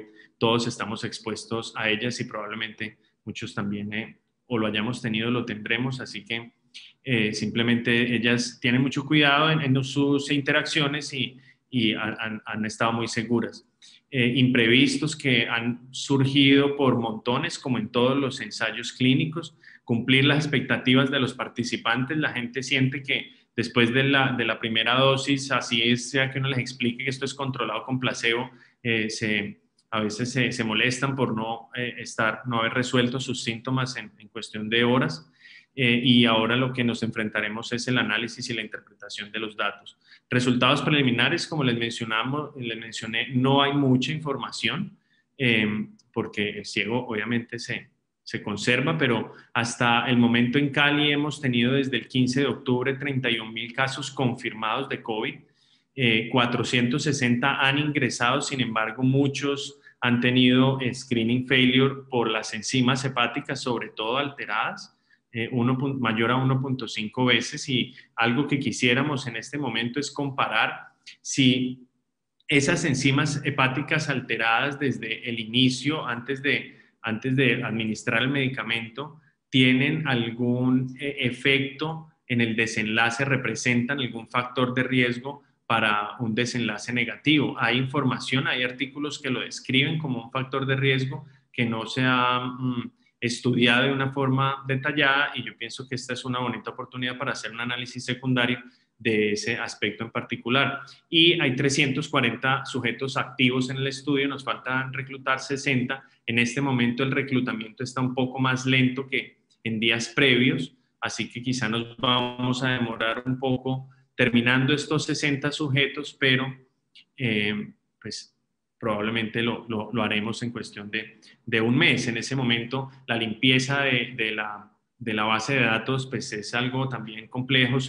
A cada paciente, a cada una de estas 400 personas, tenemos cerca de 20 contactos con ellos, por lo tanto son más de 8.000 contactos y en cada uno de estos contactos es mucha información que se recolecta, así que limpiar esta base de datos es lento y complejo, pero esperamos tener algo de resultados para compartir en aproximadamente un mes. Un poco más de hombres que de mujeres, gente joven. Síntomas, fiebre en el 50%, similar a lo que se reporta en la literatura. Lo más prominente, lo más frecuente es cefalea y mialgias. La mayoría de pacientes se quejan de estas mialgias, anosmia también, y tos o síntomas respiratorios en cerca del 50%, de modo que pues esta es, digamos, información importante. La presencia de tos o la ausencia de tos no debe excluir esta posibilidad, al igual que la fiebre, ¿no? Todos lo hacemos, todos lo recomendamos, pero no estoy seguro que sea muy costo efectivo medir la temperatura al ingreso a todas las instituciones, o al menos no sentirnos seguros de que si la persona o no tenemos fiebre, pues no podemos excluir esta patología. De la misma forma, yo pienso que en este interrogatorio que nos hacen al ingresar a las clínicas o a otros sitios de síntomas respiratorios, deberían quizá incluir otros síntomas constitucionales como cefalea o mialgias, pero bueno, este no es el objetivo de esto. Gente un poco obesa, o al menos no obesa, pero sí con algo de sobrepeso en promedio, y tensiones arteriales normales, un News Score bajo, lo cual pues es parte de los criterios de inclusión. Entonces esto es todo lo que tenemos para mostrar como resultados preliminares, y ya después estaremos conversando un poco más. Y ahora quería en los últimos minutos mostrar qué datos hay, qué datos existen respecto a la posible eficacia de este medicamento. Este es un artículo que salió hace poco, y no ha salido, está en preprint, pero va a ser publicado en CHEST, un journal con un factor de impacto muy alto, mayor a 10, en donde este es un grupo de la Florida que hace un análisis retrospectivo evaluando como desenlace mortalidad por cualquier causa. Hacen una regresión logística y un apareamiento por puntaje de propensión y comparan 173 participantes que recibieron ivermectina con 107 que recibieron manejo convencional. Y a pesar de que esta tabla es un poco llena, los invito a que se concentren en las dos primeras líneas, en donde el análisis multivariado, ya controlando por todos los otros factores, incluyendo uso de corticosteroides, que era una de las principales factores confusores, demuestra que el grupo de ivermectina tiene un OR de 0.27, es decir, una protección del cerca del 70%. Hay algo aquí que a mí me llama mucho la atención, y es que este artículo fue publicado en esta base preprint Metrics antes de que fuera publicado en CHEST. Cuando fue publicado, y si ustedes pueden encontrarlo, no sé si está todavía, yo creo que sí está, yo lo leí y me pareció muy interesante, pero ellos en ese momento no controlaban el uso de corticosteroides, no describían el uso de corticosteroides. Yo contacté a los autores y les hice esa pregunta, me dijeron, vamos a hacer el análisis, vamos a recolectar esa información, y ahora la recolectan y ya muy bien. Lo que a mí me llama la atención es que el OR y el intervalo de confianza de la ivermectina, que se publica ahora, controlando por corticosteroides, es exactamente el mismo OR e intervalo de confianza que se reportaba en ese análisis preprint, en donde no controlaban por el uso de corticosteroides. Entonces, no sé, me llama mucho la atención. Es una casualidad muy grande. Pero bueno, el punto es que pues esto es lo que se reporta, esto es lo que se publica ahora, y muestra una protección bastante importante. Son factores asociados con mortalidad, y es en pacientes que reciben 200 microgramos por kilo. La gran mayoría de estos 173, hubo cerca de 10 que recibieron una segunda dosis a los 7 días. Y de nuevo es un análisis retrospectivo observacional de pacientes admitidos en diferentes hospitales de la Florida. Un segundo artículo interesante fue publicado para evaluar la capacidad del medicamento en personas asintomáticas que tenían contacto con personas con COVID. Lo que ellos hacen finalmente, después de este árbol de distribución, es que hubo 203 contactos analizados que recibieron ivermectina, contactos de personas con COVID, versus 101 que no recibieron manejo estándar, y de los que habían recibido ivermectina, el 92% de ellos no desarrollaron síntomas, en comparación con el brazo de no intervención, que el 41% no desarrollaron síntomas, 58% sí las desarrollaron. Entonces, también como hacia información con la misma tendencia. Este es otro estudio, de nuevo son informaciones muy preprint que no permiten un análisis muy detallado, información muy limitada, pero describen también un estudio observacional, 60 pacientes que reciben esta combinación de ivermectina y doxiciclina versus 56 hidroxicloroquina y acitro, también mostrando una reducción en la duración de síntomas en los que reciben el grupo de ivermectina. Y finalmente, esta es un estudio es un estudio open label de pacientes que tenían características clínicas similares. No parece haber sido aleatorizado, de nuevo muy poca información en el reporte, y muy pocos pacientes de que recibieron hidroxicloroquina y acitromicina con o sin ivermectina, mostrando la duración del hospital mucho menor en los que recibían ivermectina versus los controles, y un porcentaje de pacientes con PCR que es menor, o es mayor la negativización más temprana en los pacientes que reciben ivermectina en comparación con los controles. Pero para todo eso hay también datos que los contradicen. Toda esta información sugiere hasta ahora que sí, que hay algo de utilidad, quién sabe, sesgos de publicación, usualmente no se reportan los estudios negativos, pero este sí se publicó. Evaluaron 62 pacientes, 32 que recibieron ivermectina versus 30 que recibieron terapia estándar, realmente un número muy bajo, un tamaño de muestra muy bajo para detectar cualquier diferencia, pero pues como para mostrarlo en esta conversación, la duración a la recuperación completa fue similar en los dos grupos. tanto para fiebre, dificultad respiratoria y fatiga, de modo que también tenemos esta información disponible que sugiere que no hay ninguna utilidad. Entonces, como conclusiones, pues seguimos con la pregunta de si dar o no dar el medicamento. Esto no lo sabemos aún.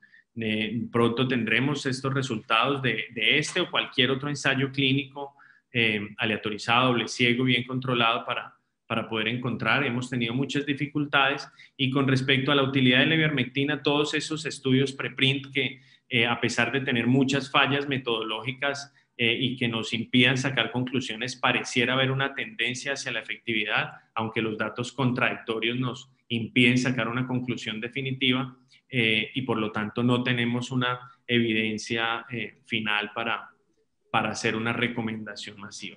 Bueno, eso es todo lo que quería compartir con ustedes y muchas gracias por su atención y por la invitación. Muchas gracias, doctor López. Excelente conferencia.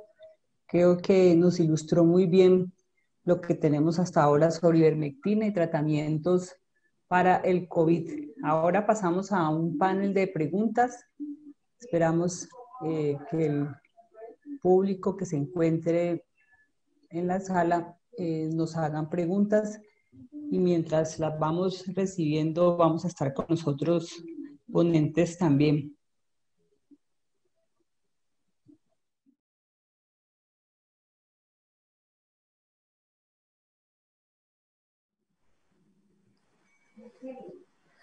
Bueno, estamos ahora en el conversatorio. Vamos a traer las preguntas que nos den el público. Aquí ingresó una pregunta y dice así: ¿y bien es cierto el modelo de acción de la molécula sobre el dímero de importinas luce muy atractivo para explicar el posible efecto farmacológico en el desarrollo de la patología? Hay otros efectos de la entrada de la ivermectina a la célula, entre ellos el cambio de perfiles de expresión de moléculas mediadoras de respuesta inmune y posiblemente un efecto en algunas vías de señalización que serían interesantes de explorar. ¿Qué tanto han indagado ustedes en estos mecanismos para entender algunos de los resultados que puedan presentarse en su estudio? Sí, la pregunta es una observación muy interesante, es una observación muy importante. Sí creemos que existen otros mecanismos de acción, tanto antiviral como inmunomoduladora, que permitan tener resultados clínicos. Nosotros, nuestro ensayo clínico, pues siendo eso algo clínico, estamos muy, muy lejos de querer responder esa pregunta. Sin embargo, en caso de que se observe alguna observación, en caso de que se observe algún beneficio, sería una pregunta muy importante de responder en el futuro. Lo que menciona la persona que hace la pregunta de la parte inmune, sí es algo muy, muy atractivo porque de otra forma sería difícil de explicar las observaciones que uno ve en pacientes hospitalizados en cuidados intensivos, realmente muy enfermos, en donde el proceso en ellos la acción inflamatoria es más efectiva que la acción antiviral. Entonces, quizá haya un efecto antiinflamatorio que permita explicar lo que han reportado algunos estudios en ese tipo de pacientes tan enfermos. Pero es algo que está latente, es una pregunta muy importante de responder en el futuro en caso de que se encuentre alguna utilidad del medicamento. Bueno, muchas gracias, doctor López. Doctora Marisol, dentro de las lecciones aprendidas durante esta pandemia, ¿qué ha sido lo más difícil de afrontar con los trabajadores de salud y cómo manejar todas esas dificultades que se presentan? Gracias, doctora Mata, y a la persona que hace la pregunta.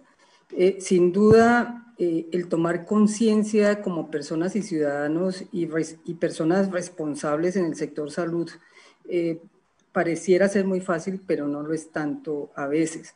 Sin embargo, cuando yo llamaba la atención en mi conferencia de la importancia del liderazgo, de tener claridad y no ser escépticos con lo que no solamente el Estado a través del Ministerio de Salud, en nuestro caso, y las dinámicas mundiales, que nos adhiriéramos a las medidas. Entonces, en ese orden de ideas, Para nosotros en el hospital, y creo que es la dinámica de los centros, de las instituciones de salud, el comité de infecciones, el comité de epidemiología hospitalaria se vuelven anclas fundamentales para la parte de educación permanente, intensiva, para sensibilizar a los colaboradores de todas las áreas asistenciales y no asistenciales a la adherencia a las 3 medidas clave que las han resaltado los doctores López y Álvarez, donde el distanciamiento, el lavado de manos, el uso de tapabocas se vuelve la herramienta fundamental de la protección y altamente comprobada para hacerlo.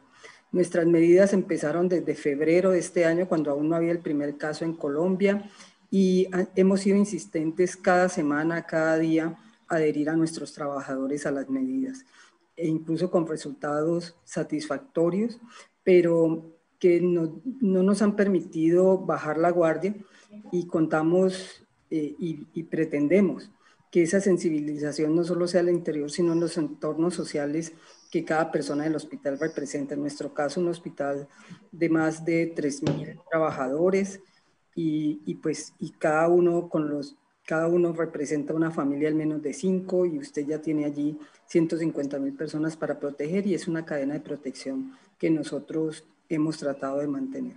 Pero no es fácil, y a lo que hemos llamado la atención desde la gerencia, la dirección general del hospital, es la adherencia permanente y la educación como una herramienta fuerte para hacerlo. Muchas gracias, doctora.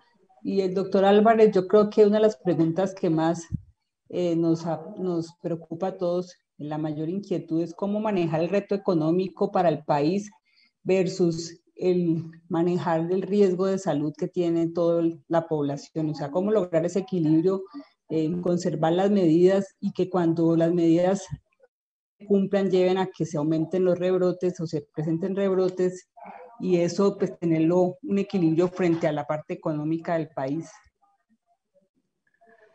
Sí, yo creo que es una pregunta extremadamente difícil, pero diríamos que el planteamiento acá es lo que mostró una diapositiva rápidamente, que es justamente esas estrategias que tienen que ser combinadas, ¿no? Las estrategias combinadas de las políticas nacionales, pero debe ser sumado a lo que se hace localmente, y no digo el municipio, sino también el mismo barrio, las comunidades, como la misma, estamos hablando del hospital o la Universidad del Valle, pero también el barrio, un conjunto residencial, y cada una de las acciones que debe hacer individualmente las personas. Es decir, es imposible en cualquier parte del mundo, por lo menos en los países democráticos, poner un policía detrás de cada uno para ver si cumple, si se lava las manos, se lava las manos, si está bien el tapabocas, no está el tapabocas. Creo que hay un concepto importante de las medidas que mal que bien ya se conocen de prevención. Y en ese escenario lo importante es que no solamente las conozcamos y las entendamos, sino que cambiemos el comportamiento. Es decir, que seamos coherentes en el sentido en que si yo quiero poder salir a trabajar y que todo mi ciclo familiar pueda trabajar y no tengamos complicaciones, pues que seamos conscientes que eso implica un sentido de corresponsabilidad. Y si yo soy el director de una empresa, tener en cuenta que no es escribir el protocolo de la empresa de bioseguridad, sino que se cumpla, porque muchas veces nosotros estamos acostumbrados a ver muchas cosas en el papel, escritos muy bien, pero que en realidad no se cumple, ¿no? Yo creo que ahí es donde podemos hacer la diferencia de cómo ir reactivando sin terminar con un problema sanitario, o lo contrario, tener un control sanitario sin poder tener una reactivación económica. Así es, doctor. Lograr el equilibrio, que es lo más complicado. No sé si tengan alguna otra comentario los expositores. Sí, yo quisiera hacer un comentario y una pregunta al doctor Álvarez también.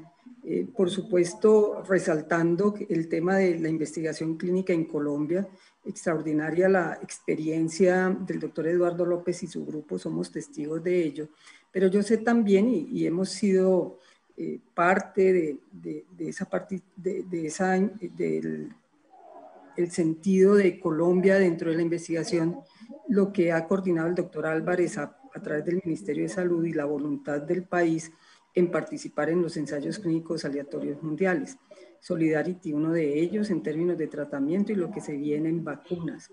Y mi pregunta, doctor Álvarez, sería como desde su perspectiva, como coordinador, como representante muy importante del Ministerio de Salud ante la Presidencia de la República, ¿cómo ha sido esa participación actual y a lo que vamos en el mediano y largo plazo? Porque soy testigo del interés en Colombia de hacer parte de esa investigación seria, ética, responsable de la que yo hablaba previamente, y ustedes, con el mismo trabajo del doctor López, dignifican ello. ¿Cómo está eso hoy día, doctor Álvarez? Yo creo que es importante que aquí ya hay grupos muy serios que están trabajando en investigación clínica y de una manera de alto nivel, que están en iguales condiciones que cualquier centro en el mundo. Y hay un gran grupo de centros hospitalarios que están intentando también, tienen toda la voluntad para hacerlo. Y eso hace que Colombia se fortalece como una estrategia dentro de esta posibilidad de ayudar a buscar. Pues por lo menos sí hemos visto el gran interés de muchas instituciones en participar, y hago la cuña al Hospital Universitario del Valle de poder estar ahí. Obviamente hay una serie de normativas que hay que pasar y poderlo hacer.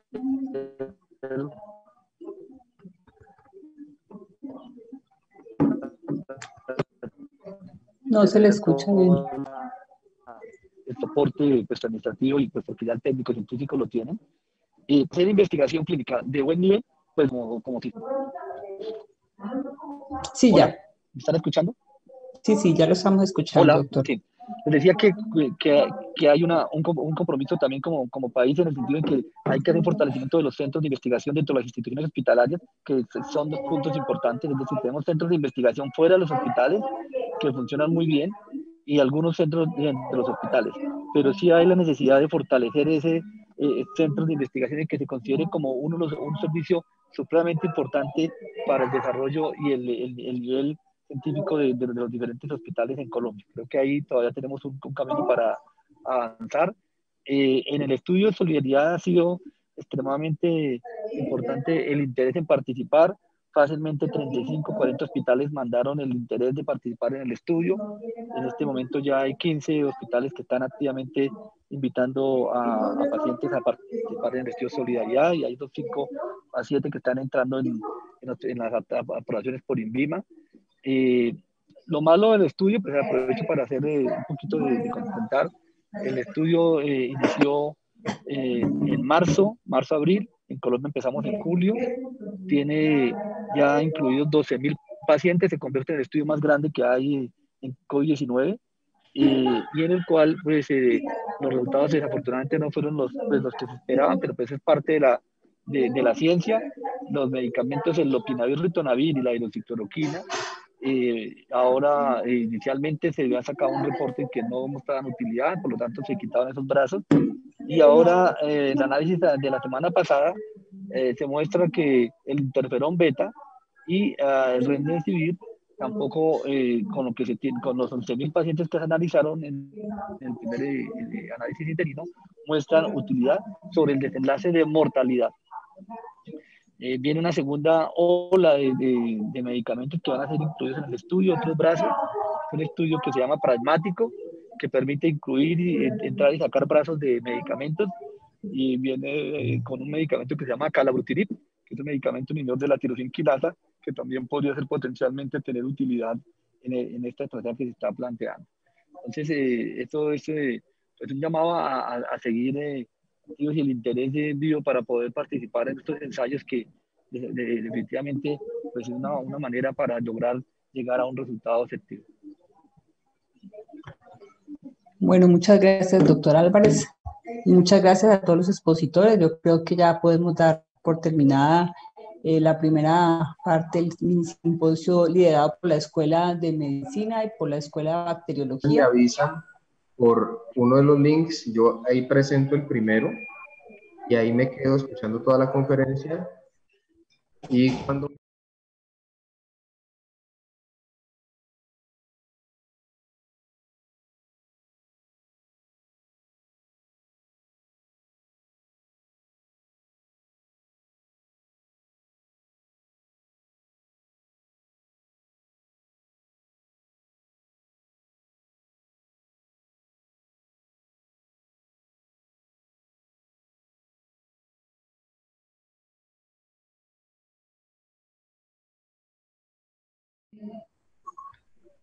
Bueno, muchas gracias a los expositores por sus excelentes conferencias. Creo que fueron muy claras, concisas, las preguntas se resolvieron en feliz término. Y bueno, quiero agradecerles a todos. Terminamos la primera parte del mini simposio de la Escuela de Medicina y la Escuela de Bacteriología, y a todos los asistentes, muchas gracias por estar presentes. Bien, gracias a ustedes. Bueno, muchas gracias. Bueno.